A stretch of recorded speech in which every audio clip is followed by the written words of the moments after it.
Once upon a time, in the kingdom of Raincall, in the barony of Bourgeois, a large crowd of over 1,000 people gathered in the square. Those present discussed how a year had already passed and marveled at how quickly time flies. Everyone was curious to know how many would be chosen this year. Two men sat in one of the establishments and discussed the upcoming event. One of them said that if it were him, he would go to the other world. The other believed that if he succeeded, he could achieve great success. His companion asked if he would really risk his life. He replied, "Why not?" If he passed the test, he would be rid of his commoner status and become a semi-aristocrat. He could become a knight, get rich, and leave. Meanwhile, a young man in the crowd thought about how he could control the pride of the kingdom of Raincall with the power of God Colossus. If he passed the pilot test, he could control the giant machine. Everyone who considered himself a man had to try it at least once. Approaching the announcement, he read that the test would be held in Baron Bourgeois' square. At that moment, he overheard a conversation. One of the interlocutors asked how much blood he wanted to shed if he were to drive a giant machine. Then the young man was struck from behind and fell to the ground. Several young men behind him told him not to stand in the way of future pilots. One of them, named Thomas, grabbed the guy by the hair and asked how he dared to walk in front of the test site, or if he wanted to go to the other world. He was immediately surprised by the smell coming from him. His friend said that perhaps he had no one to take care of him. Saying that they were late, Thomas's friends called him to come with them. He left the boy, saying that it would be better if he didn't see that ugly face before the test. After a while, the Baron, who had already tested thousands of people, said that there was not a single worthy candidate and invited the next one. Another young man who tried to pass the test failed, and the Baron said to take him away because he was terrible. He yelled at the candidates that they were terrible and talentless and asked how long they were going to continue to embarrass themselves. He urged everyone to try to lift the magic stone and become a novice pilot of a giant machine. The Baron promised to reward the winners and their families. One of the spectators, hearing this, said that the reward was ridiculous. Another said that they were trying to impress the royal family with their candidates and that the Baron was already getting angry because it wasn't working. For the sake of the test, they even stopped the factory, and now there were no more candidates. Everyone knew that the more children failed, the more labor there would be. Then Thomas stepped forward, called the others weaklings, and told them to look at him. Many people supported him, shouting that he was the strongest and that they knew he could do it. At that moment, he thought that such an opportunity does not come often and that this is not just a stone. Taking the magic stone in his hands, he thought that it was important and that it was his future and freedom. Putting incredible effort into lifting the stone, he thought that the peasant Thomas was no more and now he would be Sir Thomas, Knight of the Kingdom. Seeing that he had lifted the stone to his chest, the spectators were very surprised because this was the first time such a thing had happened. One of the girls said that it was her friend Thomas. Hearing her words about his friend, Thomas mentally told her not to be ridiculous because now he no longer associated with the rabble. Meanwhile, the Baron, who was also watching what was happening, like the spectators, was surprised that Thomas was able to lift the stone. And Thomas, trying to lift it higher and higher, encouraged himself that this was his last chance to change his life. And finally, with one more effort, he was able to lift the magic stone above his head. Seeing this, the hooded young man mentally asked Thomas to stop and not lift the stone. And then, unexpectedly, Thomas's body was struck by energy waves and he fell, passing away. The spectators were shocked that the stone had taken his life. Some asked to stop the test, believing that they would all go to the other world. But the Baron ordered them all to be quiet and reminding them that the kingdom was at war, called the next candidate. But literally a minute later, he noticed that there was no one left in the square, and he did not understand where everyone had gone. He shouted that they must have a good life, and that this was what he got for his kindness. Pointing his finger at a few people who were in horror, the Baron told them to come to him. But they said they were going to leave, otherwise they would end up like Thomas, and being a peasant wasn't so bad anymore. But when they approached the exit, they realized that it was blocked by the Baron's guards. While the guards forced the young man to return to the competition, the Baron said that they had a choice, either to rise up or to go to the other world. Everyone gathered again in the square, and the Baron said that those who were too weak for the test were a waste of money. Among the crowd was a young man in a hood who raised his hand. When people saw this, they began to say that he was crazy. Everyone turned and looked at him. Someone in the crowd said that this guy claimed to see ghosts and should be sent to the other world. The Baron also saw that he had raised his hand and immediately thought that he was just another poor man. The young man asked him to give him a chance. The spectators began to argue that it was not right to work all the time and that it was better to stay with his parents while they were still alive. He remembered his life, and it was rock bottom, as he himself called it.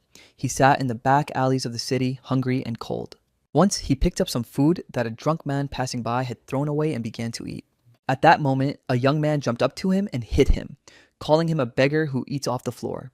His parents passed away when he was 10 years old. Since childhood, he had been haunted by strange visions and hallucinations. Neither the violence nor his hallucinations ever went away. It didn't matter whether his eyes were open or not, but he went through hell. The young man who beat him asked if he was seeing ghosts again. He told him not to come near their territory and hang out with other beggars like him. In the kingdom of Raincall, when a person turned 10, they received a name at a ceremony. But orphans did not undergo the ceremony, so he was called a moron. All this time, he had been waiting for today, his 19th birthday. As the young men left, they discussed why Lieutenant Davis cared about someone like him. The young man thought about the fact that it was his birthday, but no one would even congratulate him. But that was normal for him. Standing on the railing and looking at the river, he thought about freeing himself from this life. He jumped into the water, thinking that now he was finally free from all the hatred and violence, from depression and fear, and from his hated body. As he sank deeper, he mentally said goodbye to all of it, including the kingdom of Reincarnation, which had not even given him a name. There, in the depths, he was still thinking about his name when he opened his eyes because he remembered. In his past life, he was the winner of Mr. Olympia from Korea, and now he remembered it. After the competition, a reporter asked him how he felt, since he was the first Asian to win this title. She asked if he had any special training and asked to touch his chest, which turned out to be very firm. He remembered that his name was Kang Go-han and that he was a Korean bodybuilder. In an interview, he said that it wasn't difficult and that you just had to do 3 exercises diligently. At that time, he won the world bodybuilding competition and had a wonderful life. He was the strongest man in the world with Korean muscles. He had a lot of TV appearances and photo shoots for magazines. His goal was to reach the highest level of natural training and become the strongest. It was enough to look at all those muscles in the reflection. Back then, he was a celebrity. Now he couldn't believe that it was really him. He was constantly surrounded by female fans who rushed towards him because they wanted to touch his muscles. Once he stood and looked at the largest hall in the country, and his comrades admired him. Remembering all this, Kang Ho-han thought that he took training seriously. His evening workouts were brutal and intense. As he left, he said goodbye to the employees who had worked hard, and now he thought about how he wanted to build the best muscles possible. His goal was to win 9 Mr. Olympia titles in a row, just like Lee Haney and Rooney Koeman. He remembered how he used to race down the road, and in that life and with those muscles, he was free. It was the feeling of being in complete control of his power, complete freedom, and a wonderful past life. And then he remembered how a truck was rushing towards him and the collision was unavoidable. Kang Go-han woke up in horror and shouted that his past life could not end like this. At that moment, he saw the face of Lieutenant Davis in front of him, who said that he was right and that it couldn't end like that. He said that he had jumped into the river and asked if he really thought his life was worthless. At that moment, Kang Ho-han didn't understand why he had saved him. The lieutenant grabbed him by his clothes and asked how he would look his father in the eye when he himself went to the other world. Kang Ho-han saw tears in his eyes. But at that moment, he thought he could still see them. The memories of his past life seemed like a dream, and it ended like a dream. Looking at his hands, he wondered if he really was Kang Ho-han. He looked in the mirror while Lieutenant Davis told him not to let other people influence him, and that he had to become a man and become strong. Kang Ho-han thought that even though his past life was over, he could try again. He was thin and weak, but he was only 19. He wasn't fat, and he didn't have an ounce of muscle, but he decided that he would grow bigger and more handsome. And the hallucinations he had seen all his life turned out to be a system window. He realized that he wasn't crazy, but he had a crazy skill. Lieutenant Davis tried to distract him from the mirror, but when he saw him holding his stomach, he thought he was hungry and ran away. He returned shortly after and handed him a plate, saying it was herbal soup and he needed to regain his strength. Looking at the plate, Kang Go-han opened the nutrition information window and read about the soup. Now, he understood that he hadn't understood all this time because of Hangul, but everything became clear to him as soon as he remembered his past life. He was delighted and asked Davis if the giant pilot test would take place in a month. Davis replied that it would, but asked if he was sure. Jumping up and down with joy, Kang Go-han said it was a great idea and that he himself had said he shouldn't live by other people's standards. As he ran away, he thought about how he had lived 19 terrible years, but he could still be successful if he did the same thing he did in his past life. Now he had a cheat window in the nutrition system and could become happy by building muscle. Thinking about all this, he jumped high. But after jumping, he immediately fell and, lying on the ground, remembered that he had low stamina and depression, and he would need more work than he thought. Climbing the mountain, he reasoned that he must first get rid of his depression and panic attacks.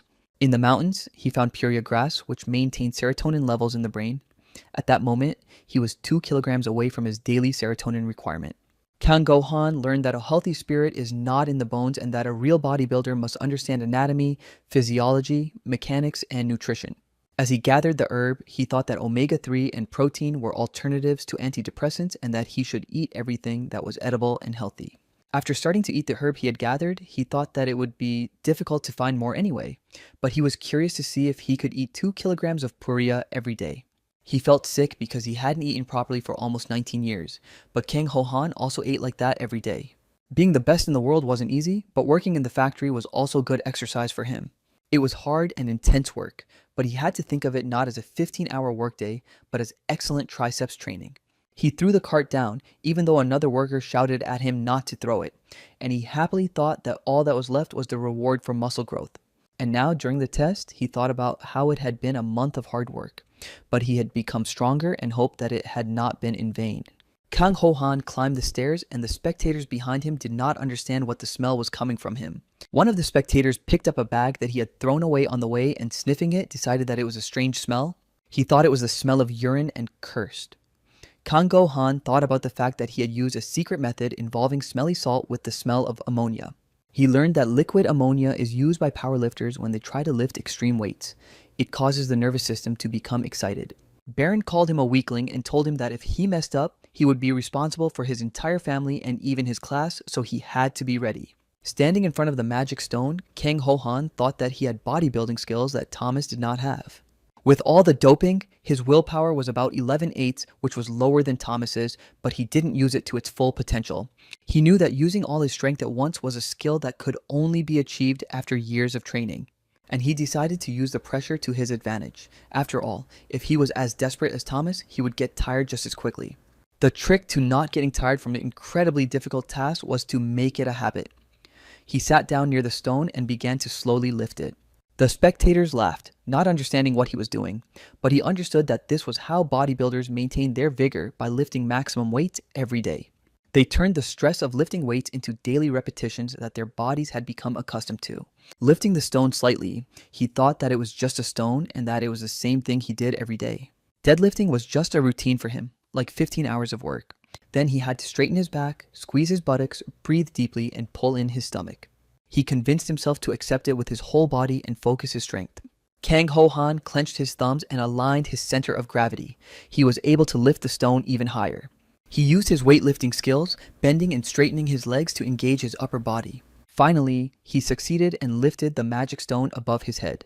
The crowd cheered that he had done it and compared him to a bull. The Baron began counting down from 3 to 1 and was surprised that he had actually succeeded. After the countdown, Kang Ho-han threw the stone on the floor to show that he was done. The crowd cheered. Finally, they could all go home.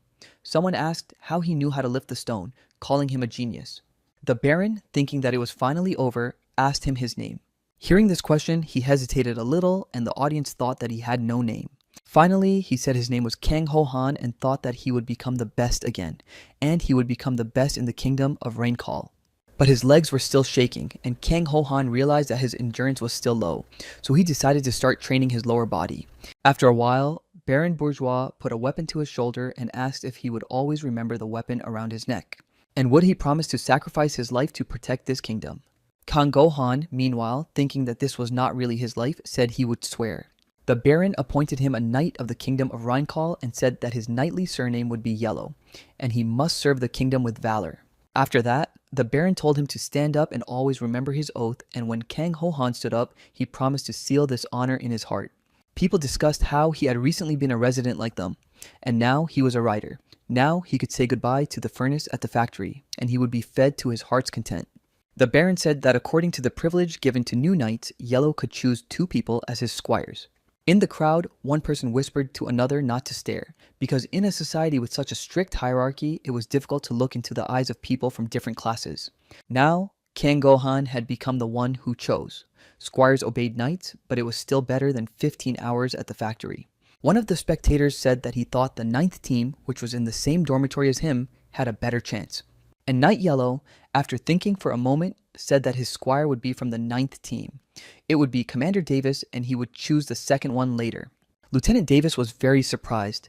Kang Go-han thought that he was his father's friend and the only adult who cared about him. This man had saved more than one life, and thanks to him, Kang Go-han also got a second chance. Baron Bourgeois laughed at his decision not to take one person away from him and said that he would receive a gift. He presented him with a magical weapon, a chapente, which was enchanted with magic that made it stronger and sharper. And for the townspeople, he arranged a day off. Looking at this gift, Kang Ho-han thought about how in his past life he was just as dirty, but he broke through the soil and became a mighty tree. Later, when Kang Ho-han was sleeping, his dorm mates woke him up, saying that he needed to get ready quickly or he would have to stay longer again. After a while, he was already at the factory, where he sometimes had to stay until midnight, but he didn't understand why he was there. Suddenly, one of the workers shouted that the furnace engine had exploded and the evacuation had begun. Another asked Yellow what he was doing and that they needed to run. He thought about how he was sure that yesterday he had become a knight and decided that it was a dream. At that moment, he woke up and realized that there was no need to run and that it was a dream. He hadn't slept so soundly in a long time and even forgot to take off his uniform. He saw an information window that announced that the magic stone was filling him with energy. Looking more closely, he realized that he had lost muscle mass and did not understand why it had decreased, but his mana and magical power had increased. He thought that this was the energy used by knights and wizards. Lifting weights built muscle, and perhaps lifting the magic stone strengthened magic. He tried to summon a storm, but it didn't work. Looking at himself, he thought it was strange because he had lost some muscle, but his body seemed stronger. He thought it was the effect of magical power. At that moment, his squire Davis entered the room and said it was time to go. He bowed, but Kang Ho-han approached him and said he had asked him not to be so formal with him. Davis wanted to object, but he said it had nothing to do with his family. Davis realized that he was talking about him and said he hadn't heard the word family in a long time. Kang Go-han showed him his muscles, which were very tense, and asked if he looked like a real rider. He said it was impressive. Davis suggested that he go outside and look around and showed him the place where the knights trained. They were dressed in clothes made from monster skin. Their muscles were like those of beasts and they had long weapons. The magical power and mana of these knights were several thousand times greater than his. Knights who were formerly commoners were given surnames according to their rank: yellow, green, blue, red, white, black, silver, and gold. Kang Go-han became yellow, and now he was curious how long it would take to catch up with them. Suddenly, someone put a hand on his shoulder and asked if he was the guy who passed the test. He saluted the person who approached him and introduced himself as Kang Go-han Yellow. The other person laughed and called him a yellow-bellied coward. He told the other knights present that they had a newcomer. They noticed his physique and said he had excellent shoulders. They asked if he had already embraced his new reality and was ready to jump into the giant. The knights told him that real hell awaited him and warned him not to be upset when he realized that he would not be able to control the giant after the test. He was very surprised because he thought that knights became riders immediately. The man who approached him first said that he had a red rank, and only those with white or black ranks officially become riders. One of the knights said that it was not enough to hold the stone to be trusted with a huge machine and that there was a 3-month selection process ahead. Of course, not everyone would pass this selection process, and if he failed the test, he would not go to the Rider Academy but to the Academy for ordinary knights like them. They said that he should accept the fact that he would become an ordinary knight because almost no one passed this test. It was even more difficult for commoners. The men said that becoming a knight is already a great success, and it is better for him to listen to his elders so as not to go through sweat and blood before it is too late. At that moment, Lieutenant Davis approached him and said that they needed to go because a senior knight was summoning him. Davis took him by the hand and led him away.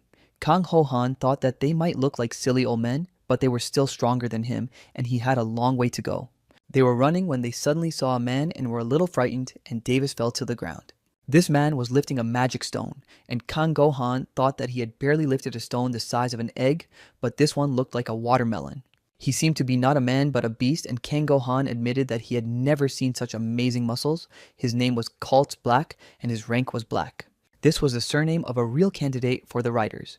Judging by the stats window, the difference between them was small: 3 kilograms of muscle and 3% body fat. Kang Go-han thought that at his age, people usually became emaciated old men, but he looked perfect. Approaching him, Kaltz Black asked if it was him and told him to get in. He started to get dressed, and Kang Go-han thought that he hadn't even introduced himself, that he wanted to look the same. A semi-automatic carriage was waiting for them, and Davis said on the run that it moved faster than usual thanks to steam traction. Getting inside, Kang Gohan said that it looked medieval, but the engineering technology was impressive. He compared it to a large camping vehicle. The driver pulled the lever, shouting that they were leaving, and immediately spurred the horses on. After a long pause, Kang Gohan said that they would probably be spending a lot of time together, but he didn't even know the knight's name to address him properly. Kaltz Black replied that he could just call him Sir until they got to know each other better. He said that the road to the training center would take 5 days and that they were now leaving the safe zone. The carriage raced down the road, and he continued, saying that they had to be very careful outside and that the slightest step or touch of the wrong stone was dangerous. Standing up, he said that he had to follow orders without question, and if there were no orders, he should do nothing and ask no questions. Throwing him a magic stone, Black said that they would continue training even on the road and that he would not have the strength to ask questions. He gave Yellow the task of lifting the stone 30 times above his head, then doing 30 squats, 3 minutes in a horse stance, and running 300 meters on the spot. As he began training, Kang Gohan wondered if he had angered him with his question. After all, he just wanted to know his name, even though he had already seen it. He lifted the stone several times with effort, thinking that it must be due to its magical power. He could repeat it several times, but he still didn't quite understand. Throwing the stone, he realized that training for the first time in 19 years and studying at the same time was not so easy. Kaltz Black, who was watching him, said that he had shown him the method, but that the correct execution of the exercise depended on him. Kang Gohan didn't understand what he meant because he hadn't said anything. He himself had asked not to be disturbed, but was watching him for some unknown reason. Davis suddenly jumped up on the sofa and scared him, saying that something strange was happening outside. They looked out the window and saw the bourgeois mine. The whole sky was covered with dark smoke coming from the mountain, which was swelling, spewing steam, and vibrating. At first glance, it looked like an active volcano, but steam was even coming from the trees. Could these be the consequences of the great battle, fragments of the bodies of gods, demons, and dragons, a world created after they departed for the afterlife? Kang Gohan had a feeling that there were sources of energy everywhere that lived their own lives. It became clear why mechanical engineering was so advanced in this era. At that moment, Davis grabbed him by the shoulder and asked him what was wrong. He replied that he had suddenly lost his breath. Kang Gohan himself felt as if the force of gravity had doubled and was delighted by this. Kaltz Black laughed and said that he should not be surprised. He clarified that this was apparently a zone of high gravity, and Black confirmed his guess. Black explained that the cause of the anomaly was the core, and if it was not destroyed, humans would not survive. Therefore, they only existed outside their territories. Now, Kang Gohan understood why the giant riders were so important. They were necessary for destroying the cores. Kaltz Black was surprised that he understood immediately, because such insight was hard to find among commoners. But he thought it would be difficult for him to become a writer. After all, if a person had not received an education from childhood, it was almost impossible to quickly increase their strength. And he mentally decided that Kang Gohan would soon understand the despair he felt.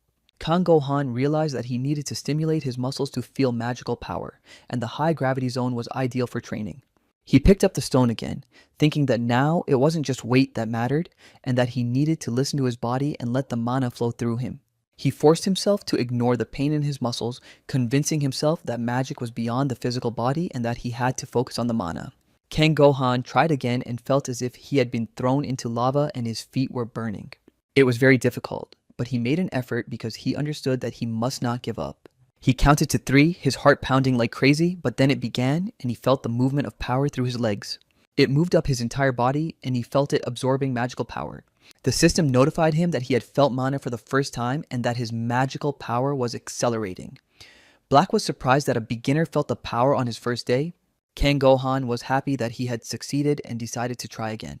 It was already the 3rd day, and Davis told him that he needed to conserve his strength so that he wouldn't arrive at the training center exhausted. But Kang Gohan thought that he was training not only his muscles but also his magic. The mana that had recently felt like a thin thread now resembled a spider's web. After doing another set, he replied that now was the best time to train. Finally, his magical power had increased 21 times, and he decided to take a break to restore his willpower and mana. Kang Gohan's muscle mass had decreased by 400 grams, but his strength had increased by 1 unit, and he believed that now he was quite a strong weakling. Magic allowed him to go beyond the limits of the human body and achieve the perfect form. What if he added magic to his training? He would have a divine body, but there was a problem. In the process of accumulating mana, fat, and muscle mass were burned. The bodybuilder's pride did not allow him to give up his muscles, and eating food was also part of his training. Suddenly, the cart swayed, and Davis barely managed to stay on his feet. Kang Ho-han realized that they had left. They had left the high-pressure zone, and Davis could finally breathe normally. Kang Go-han clutched his head because training under pressure was his favorite, but Davis warned him that it would turn him into a monster. The carriage swayed again, and they thought they had entered the high-gravity zone once more. But then the driver appeared and, turning to the night, reported that there was an ambush and goblins were approaching. Kaltz Black, who had been sleeping peacefully all this time, replied that it was very annoying. During the great battle, the gods, demons, and dragons hated each other and sent each other to the other world. As a result of these battles filled with blood and flesh, monsters began to appear. Kang Go-han thought he could see them for himself and looked out the window with Davis. There he saw goblins approaching the carriage, each with a magical power of 700. And the normal strength of goblins was 10 times greater than that of an ordinary human. They were like vicious gorillas, smoking like armor just taken out of the furnace. Leaning out of the carriage, the driver began shooting at the monsters and hit one of them. The goblin fell, but after a while, Kang Ho-han was surprised to see that it had risen again. Apparently, the bullet wasn't powerful enough, but its speed was also insane. Meanwhile, Kaltz Black finally woke up and, revealing the weapon hidden in his glove, got out of the carriage. His magic power was 5,873, and he quickly dealt with all the monsters. Looking out the window, Kang Go-han admired the greatness of the Black Knight. Davis asked how he knew he was black. He said he would tell him later. Suddenly, the travelers heard strange sounds coming from the forest and the trees shaking. A group of goblins resembling a pack of rabid dogs was approaching them. It seemed as if someone was chasing them, and they began to peer into the forest. When they saw that an ogre was following them, they all thought it was bad. When he saw the information window, Kang Go-han couldn't believe the numbers and thought his eyes were deceiving him. His muscle mass was 950 kilograms and his magical power was 15,000. Realizing that the goblins were apparently using them as bait, the men decided to change the direction of the cart. Kaltz Black told the driver to take them back to the road and then return to the roof while he began to prepare large caliber weapons. He started shooting at the goblins but realized that they could only slow them down and there were too many of them. Black yelled at the driver to keep shooting at anyone who approached. The driver asked what he himself was going to do. He was going to cut off the ogre's legs so that it would stop chasing them. Kang Go-han thought that the difference in strength between them was still too great. Black's magical power was 3 times less and his normal power was 50 times less. The ogre was comparable to 1,000 adults, and no matter how strong the knight was, it was still too dangerous. Before he could think that they needed some kind of tactic, Black looked inside and asked for his booster. Handing him the booster, Kang Go-han asked if he could help in any way. He replied that he would help if he didn't get out of the carriage. After all, it was his job to deliver him safely.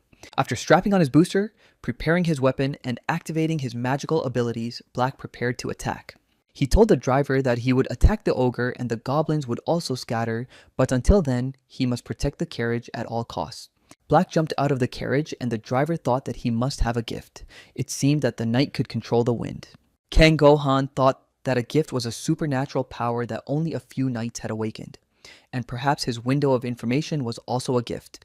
The driver continued shooting and said that fate was on their side and that victory was assured for the knight with the gift, and today only the goblins would lose. Soon, flying over the monsters' heads, Kaltz Black landed behind the fence and attracted his attention.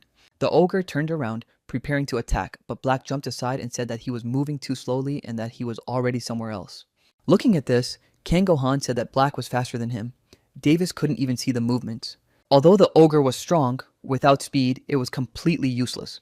Meanwhile, Black was distracting the ogre and dealing with the goblins at the same time. His plan worked, and after a while, the pursuers fell behind the cart. Seeing this, Black shouted that the time had come and it was time to start the main game. The ogre attacked him with his weapon, but Black jumped out of the way in time. Jumping at his opponent from the other side, he struck and hit his leg. Kang Go-han was delighted to see that he had hit his target, and Davis said that the weapon had hit the mark. But Black turned around and thought that this couldn't be. His body was like metal, and his weapon left only a scratch on his opponent's leg. And then he noticed that the ogre had become enraged, his skin began to tighten, and his body began to swell. The monster began to attack, becoming much faster, and Black could barely dodge his blows. The ogre struck again, and Kang Go-han and Davis, who were watching, began to worry about the knight. At that moment, the driver saw a goblin approaching them. He didn't understand why it hadn't run away with the others. Apparently, it was targeting the cart. He started shooting at it, shouting for it not to come closer and that this time it wouldn't dodge. He managed to hit the goblin, and it fell, but at the last moment it caught hold of the roof and climbed back up. Deciding that it could break the carriage, the driver started hitting it with another weapon to make it let go. Kang Go-han, who was looking out the window, decided that if they didn't deal with him, they would be finished. Realizing that he had to do something, Kang Go-han rushed for his weapon. Seeing that the goblin had already climbed onto the carriage and was ready to attack the driver, he knew he had only one chance. He prepared to attack and needed to concentrate all his magic into one strike. It was his one and only PM. Meanwhile, the ogre attacked Black with weapons emanating from his body. Black barely managed to dodge the attacks and at one point thought that now it was his turn to give it his all. Quickly running up to the ogre from behind, he said he wasn't done and had one more strike left. Meanwhile, Kang Go-han focused and struck the goblin that had attacked the driver with his weapon. The driver yelled at the monster to leave him alone, pushed it away, and noticed that the goblin had already been defeated. Davis, who was watching Black's actions from the window, warned that the knight's gift had helped and the ogre could no longer catch up with them.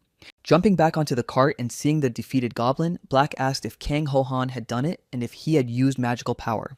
Meanwhile, he was thinking about how he had been able to release all his mana at once for the first time. The mana had been used to its limit, and the magical power was developing faster. Inside the cart, bandaging his wounds, Black thought it was strange that ogres had appeared in this area. But even stranger was that the newbie had sent the goblin to the other world. After all, it hadn't even been a week since this puppy had touched the magic stone. He even thought that maybe he was a genius, and then Kang Go-han turned around and asked him what to do with the goblin's lifeless body. Black replied that it was his prey and he could sell it at the training center. Monster bodies don't rot, so he could leave it there. Kang Go-han was surprised that they didn't rot and asked if he could eat it. Black replied that eating such meat to increase magical power was just a rumor. He had tried it himself but got indigestion, so it was not worth doing. But he replied that everything would be fine with him because his gift was an information window about nutrition, and that was the main ingredient in magical compounds. It was a kind of protein, because magical power also had a dietary supplement that promoted growth, just like muscles. Black thought about why he should try to convince him, and that it was none of his business if he made himself worse.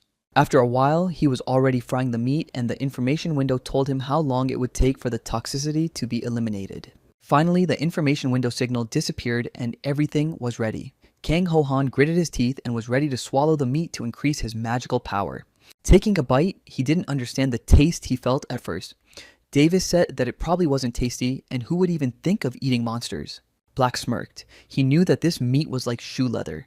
Indigestion was supposed to start in 3 minutes, but that was far from the worst of it. But Kang Go-han was surprised to find that he hadn't tasted anything like this in 19 years. It was a 2-second miracle. It was during this interval that the taste unfolded. After eating one piece, he said he wanted more and took another. This surprised those present so much that their eyes bulged. Black thought that he could already use magical power and calmly eat monster meat and did not understand what Kang Go-han was. Kang Ho-han offered some to Davis and the driver, but the smell was similar to fermented soybean paste and durian, so they refused. Then Black agreed to try it, even though he was not very hungry. The other men decided that if the gentleman was going to eat it, then they would too, and they took a plate of meat. After tasting the meat, Black was surprised to find that it was the best sauce and the meat melted in his mouth, and the aftertaste on the tip of his tongue was the only proof that he had eaten it. And even though it was similar to alien cuisine, he still couldn't believe it. It felt as if a magical power was awakening. Kang Ho-han, eating another piece, told them to enjoy it because he wouldn't be giving them any more. At that moment, the knight gave his name as Kaltz Black and said he could just call him Kaltz. He said that Kang Ho-han had made a significant contribution and that he would give him another goblin when they got there, and it wasn't that he wanted more meat. Lieutenant Davis looked at him and thought he had become more talkative and decided that meat was the best remedy for a bad mood. After a while, Kang Ho-han was training again, and Black thought he was changing every day and felt his magical power increasing. He accidentally said out loud that he might be a monster. Kang Ho-han turned around and asked what he had said, but Black replied that he hadn't said anything. Then he asked Sir Kals if he would return to his duties when this assignment was over. He clarified that he was talking about the giant riders, as it seemed to him that the white and black ranks could officially control them. Kaltz Black sat with his head bowed and remained silent, and then Kang Go-han thought that it seemed that everything was not so simple, and apparently he was angry. Finally, Black broke the silence and said that he had been expelled from the academy. Kang Go-han was very surprised by this. He said that during the mission, they were attacked by the kingdom of Logoth. There was an order to retreat, but he ignored it to save his friend. As a result, he failed and lost the giant. Disobedience is a serious crime, and his expulsion was inevitable. He spoke about the giant, saying that losing the machine was like a bird losing its wings. And so he asked Knight Yellow, Kang Gohan, never to repeat his mistake and to be much more careful. As he left, Black said that they would arrive tomorrow, so he should stop training and check his condition. Looking at him, Kang Gohan thought that it was melancholy because deep down he wanted to return to his former life and his muscles. After a while, he was doing some stretching. Davis said that he had been told not to train today and that it was time to get dressed. Looking out the window, they saw a group of workers operating a huge machine. They realized that they had finally arrived at the training center, the place where raiders were trained and giants were created. Kang Ho Han climbed out of the hatch and saw a giant machine whose power was comparable to that of the gods. Getting out of the carriage, Black announced that a candidate from Baron Bourgeois, Sir Kang Gohan Yellow, had arrived. He showed the royal examiner's certificate. Meanwhile, he stood and looked at the giant, which was 8 meters tall, like a 3-story building. It looked more like a living beast than a machine. A man emerged from the giant, and Kang Gohan saw that his name was Rafal White and that he had almost 3,000 points of magical power. He realized that this was, of course, a white-ranked official cadet rider. He looked to be about 20 years old, but his characteristics were on par with those of a 30-year-old knight. Taking the documents, Rafal White ordered the trainees to line up on the training ground. Standing in line, Kang Gohan thought he had returned to the army. And then he saw people in front of him and became curious about who these spectators were. Perhaps they were trainees and escorts who had arrived earlier. Then he saw that hundreds of people had gathered around the giant, and they all had stern looks on their faces. The men sitting on the giant discussed that it was the last group's turn. They were curious to see how many newcomers would pass in the end. Rafa White, introducing himself as the training center instructor, welcomed the last group of 13 people. He said that their actions would determine whether they would move on or become temporary guests. The entrance test began, and one by one, they had to sit in the giant and take off. Kang Gohan was surprised. He didn't know there would be an entrance test. He looked at Black, who didn't say anything to him, and realized that this was why he had to stop training. Starting to get angry, he thought about how many tests there would be if he was now a cadet candidate, and they should teach takeoff before starting practice. Then someone behind him said that he was obviously a commoner, as it was written on his sloppy face. Kang Gohan turned around to see who was adding fuel to the fire. It was a girl who introduced herself as Lowen Yellow and asked his name. He introduced himself as Kang Gohan Yellow. She explained that landing in a giant synchronization and activation is takeoff and added that poor people don't know that. After her words, Lowen Yellow smiled, made a gesture with her hands, spreading her fingers, and said that this is how it should be done. Kang Gohan did not understand that this was possibly a way of greeting among free people, intertwining their fingers when meeting for the first time. Making the same gesture, he reached out his hands to her, but Lowen, angered, asked what he was doing and that he could lose his hands. Crouching down, she said that he should put his hands on the bottom of the cabin. This would synchronize the rider's power with the giant, and the engine would start. She said that after that, enormous pressure would be exerted, and once he had overcome it, he should stand up, and the takeoff would be complete, thus completing the synchronization. Kang Gohan listened to her words in surprise, and she finally said that this way, the rider and the giant would become one. Lowen added that this way, the giant would repeat his movements, and he would see the world through its eyes. Patting him on the shoulder, she said that he didn't need to worry, his magical power would be enough. At first, she thought he wasn't poor. He thought that she could probably sense magical power. He thanked her and asked how she knew all this. She replied that her family had a great passion for education and that she had touched a magic stone at the age of 14. Lowen advised him to take a closer look at their rivals, a group of 13 people. Among them, only 4 stood out, including them. Pointing to one young man, she said that at first glance he looked strong and was almost 2 meters tall, and his name was Kurold, she thought. Pointing to another young man, she said that he was quite handsome but had a sharp gaze. His name was Harcrux, and he was also from a poor family, but he had accumulated enough magical power and his concentration was excellent. Listening to Lowen, Kang Gohan did not understand how she obtained this information. Meanwhile, she said that the test was about to begin and suggested that they watch. Before the test began, Rafal White instructed them to remember one thing, not to lose their minds, and press the projector button. An image from the cockpit appeared and Rafal White warned that they could suffer serious injuries or even death. He said that when takeoff began, they would be subjected to tremendous pressure and at first it would seem as if they were suffocating and then their heads would spin. They would have to decide whether they were capable or not. If they felt they were losing control, it would be better to abort the takeoff. He added that it was better to fail the exam than to go to the other world. and that only the best of the best ever became writers. There was no shame in failure, and he said it was better not to try to overcome what they did not understand. Giants are fighting machines that imitate gods, created in their likeness using ancient knowledge, and today they would understand what it meant to gain their power. Finally, it was time to take off, and Rafal White told the examinee to put both hands on the floor. The first examinee, as instructed, squatted down and putting his hands on the floor immediately felt a powerful pressure.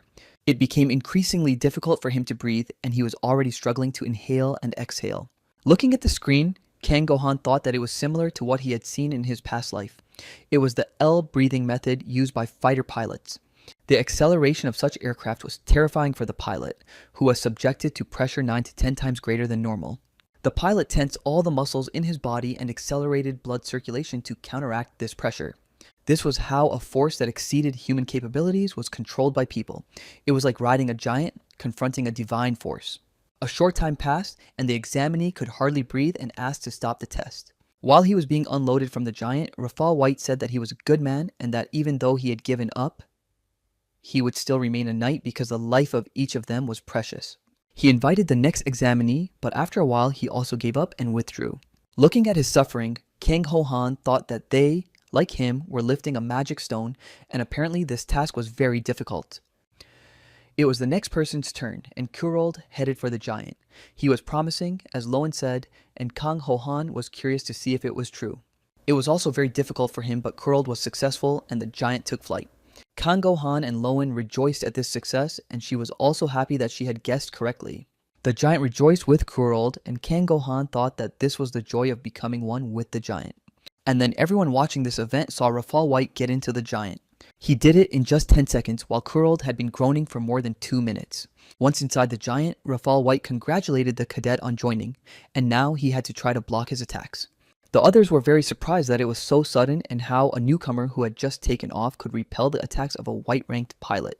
And White's giant was already rushing into the attack. He made one strike and then a second. Finally, he delivered the decisive blow and Kurold's giant remained lying on the ground. Rafal White said that they already had one entrant and now there were only 9 people left. Kang Gohan did not understand how it was possible to attack so roughly even after a successful test. He thought that he wanted to destroy morale and intimidate everyone. Finally, Rafal White gave the command to continue the exam. Everyone watched the next candidate trying to overcome synchronization. It was becoming increasingly difficult for him to breathe under such pressure, and the others thought it would be better for him to give up. After a while, he fell. Suddenly, the security system sounded an alarm indicating that an emergency had occurred, and the riders rushed to help. But as soon as they entered the giant, they realized it was too late. The examinee had passed away. Seeing his lifeless body being carried out on a stretcher, Kang Gohan wondered if he could handle it himself. The atmosphere in this place was completely different, and these people were not like the idiots from the Baron's castle. Among their group, 1 was seriously injured, 5 had minor injuries, and 1 had passed away, but they did not waver at all. They had the willpower that could not be shaken by failure, even if something terrible awaited them ahead. When it was the next person's turn, Harcrux volunteered to go. Kang Gohan watched him calmly enter the giant and thought that it was probably politeness to those who had failed and that he would not run away. Soon, Rafal White reported that Harcrux was the second to pass and he had completed the ascent in 1 minute and 40 seconds, surpassing Kurold. Rejoicing in his victory, Lowen told Kang Ho-han that she had said he was a natural rider. While Harcrux was preparing for White's giant attacks, Kang Ho-han thought that by digesting his previous failures, his strategy had been refined. None of the failed guys were left here, but they had achieved everything together. White began to attack, and in the end, Harcrux's giant, after withstanding 4 blows, fell to the ground. Kang Gohan believed that this was hazing that trampled on success and absurd boasting of power, and he mentally promised Rafal White that he would also contribute to the success of the newcomers and let him try his punch. Davis, meanwhile, sat in the stands and watched the exam. Suddenly, a young man bumped into him and apologized, saying he was so small. He turned around, and the young man, seeing his face, said that he was just another old squire who was supposed to defend him, but couldn't even lift a spoon. He and his friend decided that he was the squire of the last poor knight, and they laughed at the fact that he had chosen an old man, calling him crazy. Davis got angry, stood up, and asked what they had said. They began to laugh at the old man's anger and told him to relax or his blood pressure would rise. 2 other young men intervened and asked what they were doing and if they weren't being too rude. But they started a fight and said that they were the White Knight squires and that they didn't understand why the Yellow Knight servants were opening their mouths. One of them grabbed the young man who had stood up for Davis by the hair and said that this was the jungle and if he didn't have the strength, he should kneel obediently. Davis, who was watching this, thought about his words about the jungle and that it was no worse than working 15 to 18 hours a day in hard labor. He had seen a lot in the Baron's castle, for example, how people were sent to the other world in a blast furnace. But this was not a battlefield where weapons were a must. Davis said that maybe he wasn't too old yet and had a sharp tongue. He asked if it turned out that not only knights had ranks, but also squires. Since they were so confident, he offered to make a bet and put 5 silver coins on his knight to pass and take first place. They accepted his offer, saying that it was probably a month's salary, and one of them bet on Lowen, who was educated and from a free family. Looking at the coins in his hand, Davis thought that it wasn't a month's salary, but what he had saved his whole life. But now what mattered was the image of a man who had developed every day and defeated a goblin with one blow, and the surprised face of Kaltz Black. And Lieutenant Davis, hoping for Kang-go Han, decided to go all in.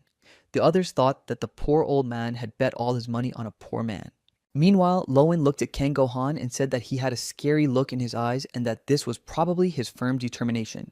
But she said that today, they would have to give in and pointed to 2 people who, according to her reliable information, had taken the first 2 places even before they arrived. She pointed to one of these newcomers named Jero Yellow, who took second place because he held out against Raphael for a minute. First place went to Helena Yellow, who held out for a minute and a half and even tried to counterattack once.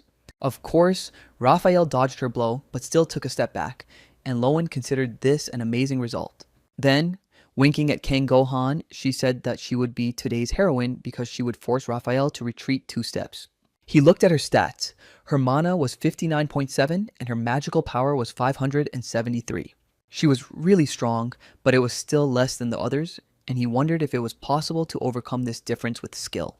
Entering the giant, she took a breath, and soon Raphael said that the takeoff was 1 minute and 20 seconds, which was the best result in this group.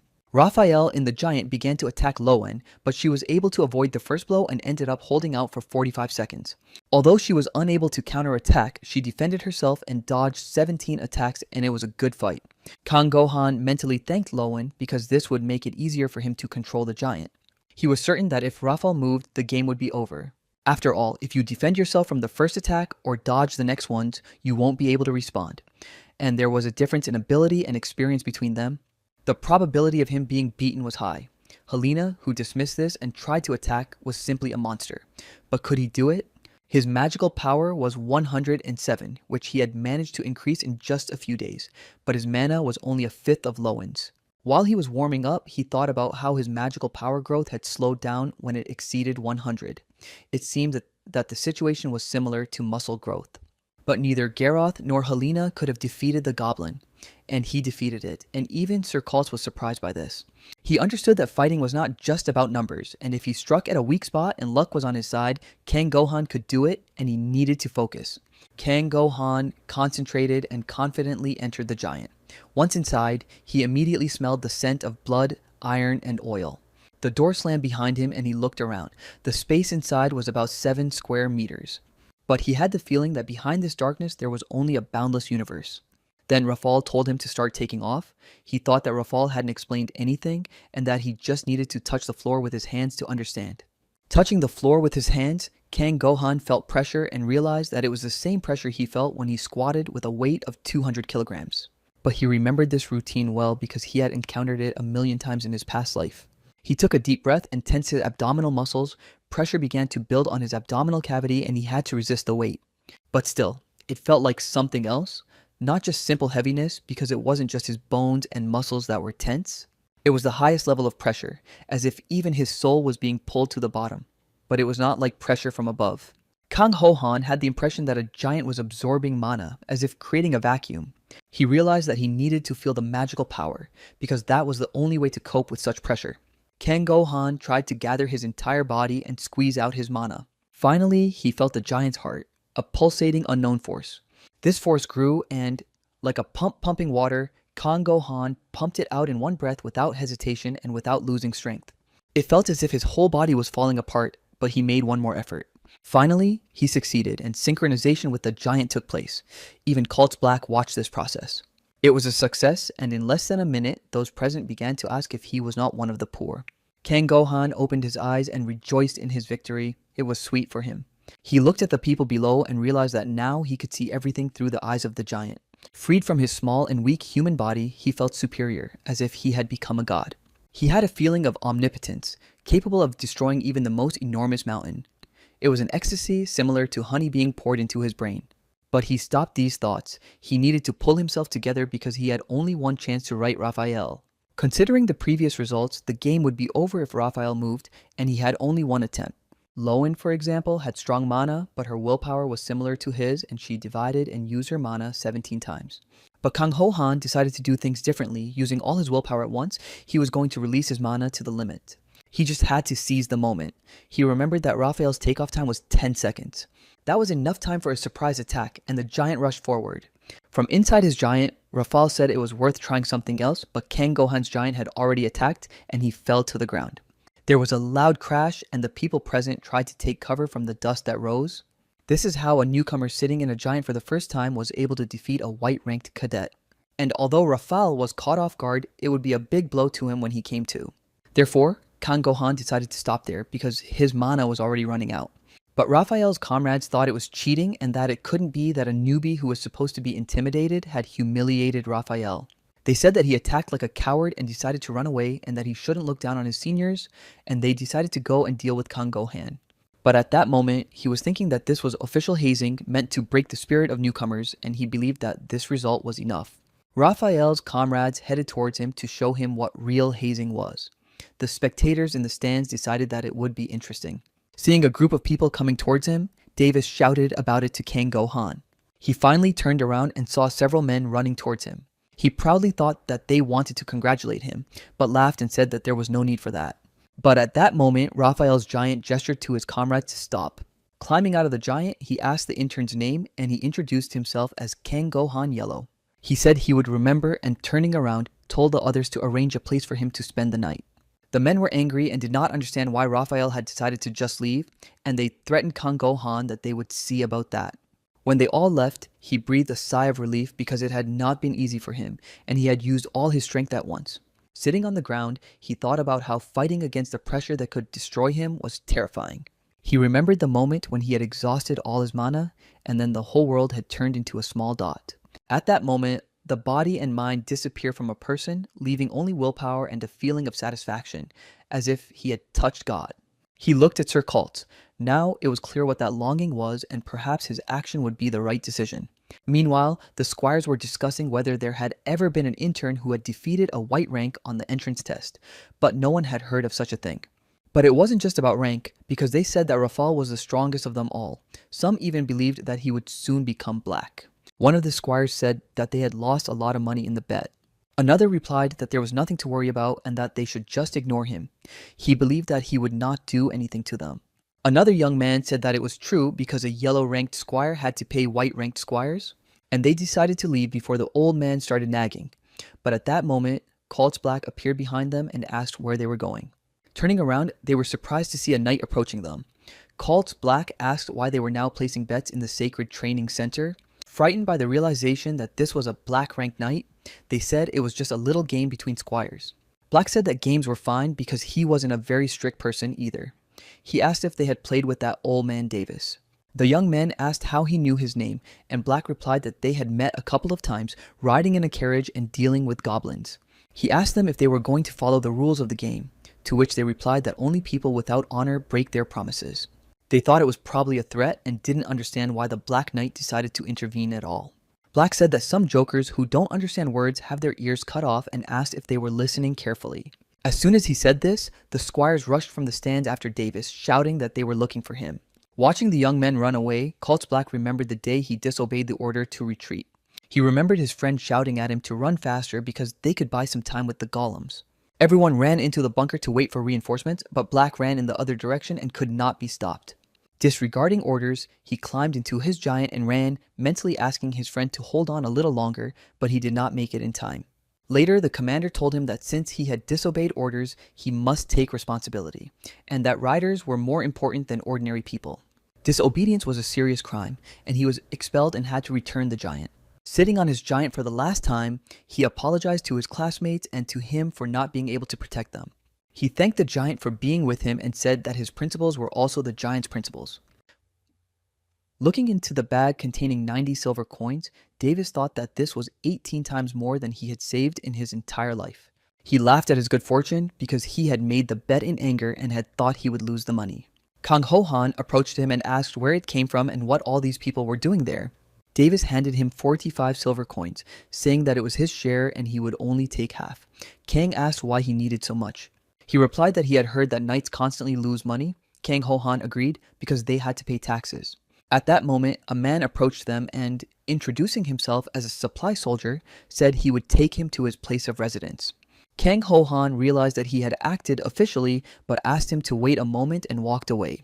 At that moment, Colts Black was thinking that perhaps everything could have turned out differently if Kang Go Han had been able to develop at a faster pace. Kang Go Han approached him and asked what he was looking at. Black replied that the weather was nice and added that he was no longer obliged to train him. He said that now he needed to follow the instructions of the training center, and Kang Go Han said that he wasn't sure but wanted to try. He said that the ecstasy during takeoff and the feeling of omnipotence were impossible to forget once you had experienced them. And so he asked Black to join him as his squire. Black got angry and said that he was crazy. Holding out a bag of money, Kang Ho Han said it was a deposit and that he was betting on Sir Kaltz's abilities, but then he realized that wasn't the problem. So he said he would let him control the giant. He would become a truly outstanding rider, and his squires would also be granted permission. Clutching his head, Black asked what he was talking about. He said that a rider who disobeyed orders would never be able to ride a giant again. Kang Go Han replied that there were no unbreakable rules and that he would be the one to rewrite them. He asked Sir Kaltz if he would bet on him. As a result of the exam, out of 500 Yellow Knights, 78 passed the test. Lowen pointed to the so-called public dining room, which was located under the chief's tower. There, they served the famous dishes of the training center. Everyone was curious about when they would be fed, and on the way, they marveled at the excellent view. Seeing the sunset, Lowen was delighted and said that you could even see the land beyond the district. The coach forbade them to leave the dining hall and market area and said that they would gather at this place after the 7th bell rang. He also said that they could eat in peace, but if they were late, he would make them show everything they had eaten. Kang Go Han thought that there must be dark mana in the training center's dining room that helps with development. After all, even eating is training.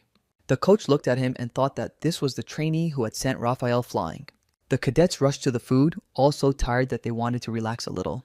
Suddenly, there was a noise, and at first no one understood what it was, but then Lowen saw the newcomer, Gerot. He had apparently bumped into Harkrux and was now standing there swearing that they had apparently just decided to shut up and eat. Turning to Harkrux, he told him to open his eyes and asked if he was one of the poor, then he added that beggars were getting on his nerves today. Harkrux got angry, asked him to repeat what he said, and rushed at him with his fist, but Gerot dodged his blow. Turning around, he punched his opponent in the face, knocking him to the ground. He said it was worth clarifying that everyone with the surname Yellow was equal in rank. The other cadets, enraged, were ready to fight him and asked where he came from, calling him a lick spittle. They asked if he really thought he could do whatever he wanted just because he was a nobleman. They said he only opened his mouth because he had come in 3rd place. Gerot said they could come closer, and when they rushed to attack him, he easily scattered them in different directions. At that moment, Harkrux ran up behind him, but Gerot noticed him and kicked him. He fell, and Gareth pressed his head to the ground with his boot and said that he was annoying him and now he would behave more quietly.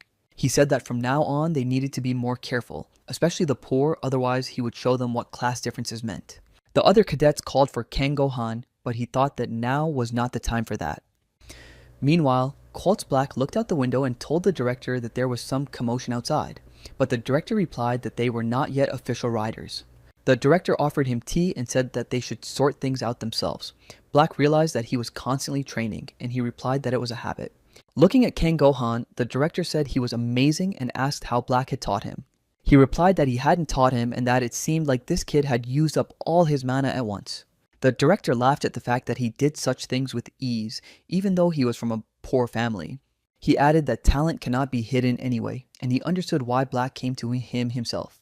He decided to guess and said that Black had decided to accept the position of instructor, which he had previously refused. And he decided to accept this position because of this child. Black was silent for a while.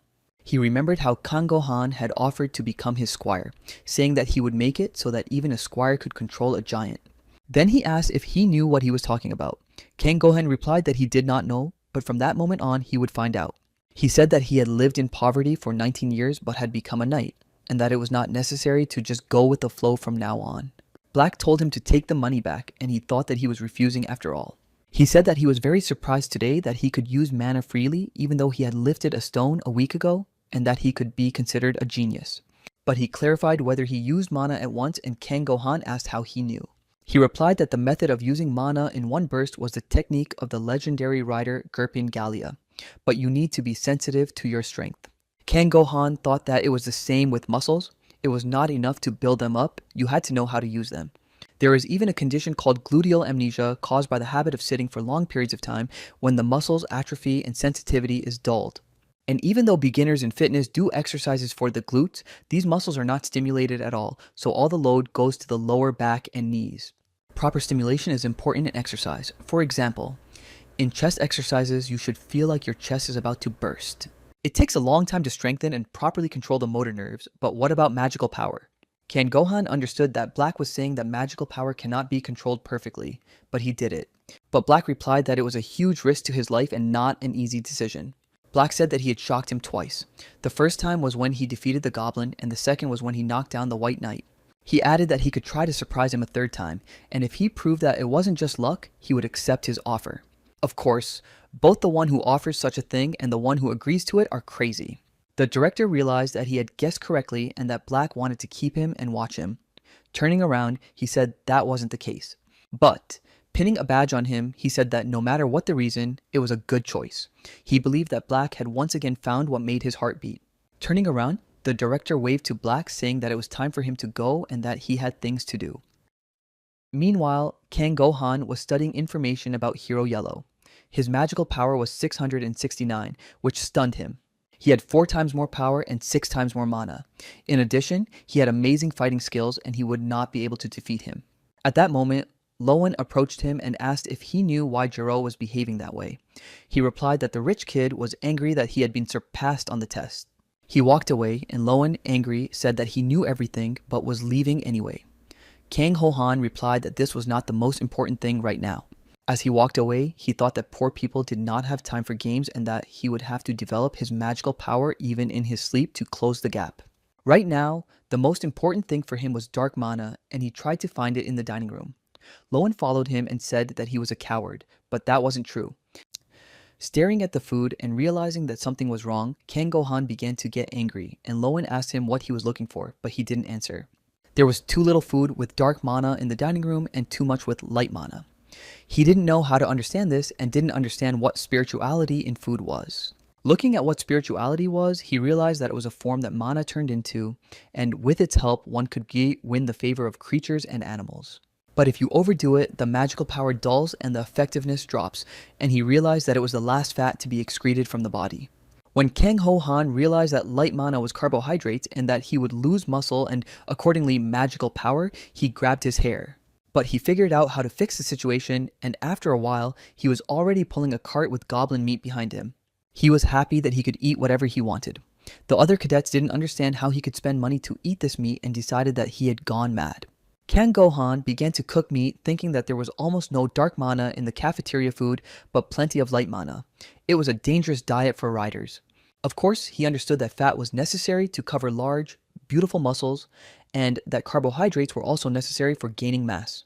But all this was needed after he had gained enough protein, and as he took a bite of meat, he decided to show everyone the power of proper nutrition.